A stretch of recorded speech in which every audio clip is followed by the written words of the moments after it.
I learned this many years ago when I was a studio owner, when one of my engineers who did all the punk sessions suddenly had an emergency and couldn't do a session, but everything was lined up to cut some rhythm tracks with this punk band that I knew very well. I knew all the players in the band, but I had never recorded them because my other engineer was much better at that. That was his specialty.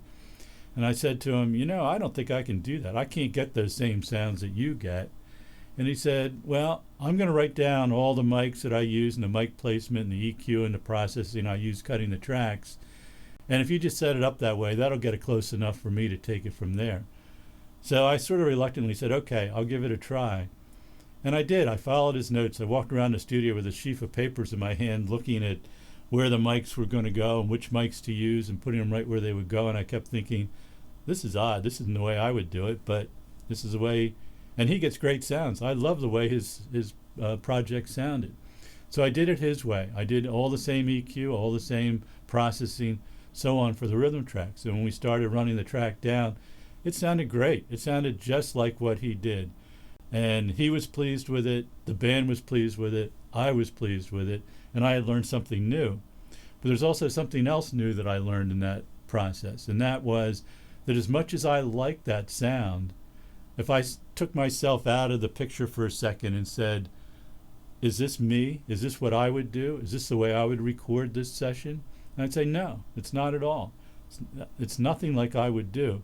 And yet I was able to achieve that and accomplish that, please the client, please my engineer, but doing something that I don't normally do. But it made me realize that there's certain things that in recording I gravitate towards.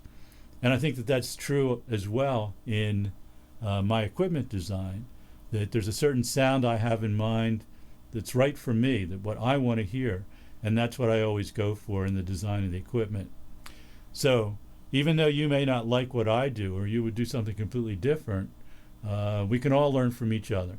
And it's really important that we expose ourselves to many different techniques and options and approaches to these things so that we can develop our own style in the best possible way.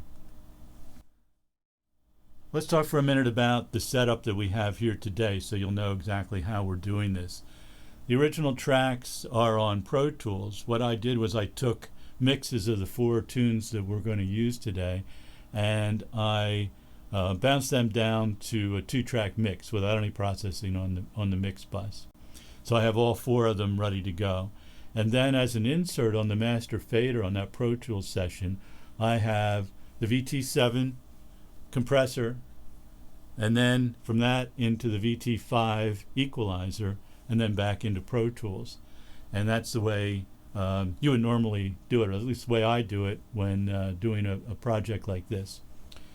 Today, it's a little bit different because we're recording the audio for this track on a Radar 24 system, just because it's much easier for me to sync that with the video. And what I've done is taken the voice track, which is being recorded through a Bach 251 mic, which you may be able to see in the edge of the frame here, through a VT2 mic preamp right here, and from that into the Radar. That's my voiceover track.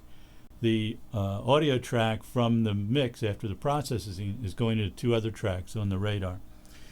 Now, when we play back the tracks, I need to be able to hear them in order to adjust the controls here so that I can demonstrate what I want you to hear about it.